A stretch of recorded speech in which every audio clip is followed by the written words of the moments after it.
পোগেলিয়া দ্বীপ ইতালির ভেনিস রেঙ্গুনে অবস্থিত একটি ছোট্ট দ্বীপ, যা বিশ্বজুড়ে অন্যতম ভূতুড়ে স্থান হিসেবে পরিচিত। স্থানীয়দের মতে দ্বীপটি অভিশপ্ত এবং এখানে অসংখ্য ভূতের উপস্থিতি রয়েছে।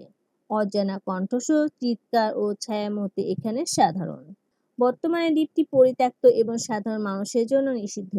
স্থানীয় জেলেরা দ্বীপের কাছে যেতে ভয় পায়, কারণ তারা মনে করে এখানে মাছ ধরলে মানুষের দেহাবশেষ জারে উঠতে পারে।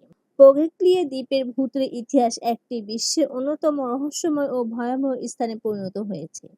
1400 শতাব্দীতে প্লেগ মহামারীর সময় আক্রান্তদের এখানে পাঠানো হতো এবং তাদের মৃতদেহ বড় আগুনে পুড়িয়ে ফেলা হতো। দ্বীপের মাটির 50% এরও বেশি মৃতদেহের ছাই দিয়ে গঠিত বলে জানা যায়। 20 শতকে দ্বীপটি একটি মানসিক হাসপাতালে রূপান্তরিত করা হয়, যেখানে মানসিক বিকারগ্রস্ত মানুষদের উপর অস্বাভাবিক অত্যাচার করা হতো।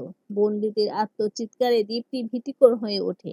এই অস্বস্তিকর ঘটনা এবং দ্বীপের বিভৎস অতীত এটিকে একটি ভৌতিক স্থানে পরিণত করে। দ্বীপটিতে প্রবেশ করলে অশরীরী অভিজ্ঞতার মধ্য দিয়ে যেতে হয়। দর্শনার্থীরা অভিশপ্ত কোয়ারেন্টাইন ভবন এবং মানসিক হাসপাতালের আশেপাশে কারো ছায়াকে ছোটাছুটি করতে দেখেছেন। দ্বীপটিতে কোনো বাসিন্দা না থাকলেও গগনবিদারী চিৎকার ও কান্নার শব্দ শোনা যায়। দর্শনার্থীরা বিষণ্ণতায় ডুবে যায় এবং দুঃখ অনুভব করেন।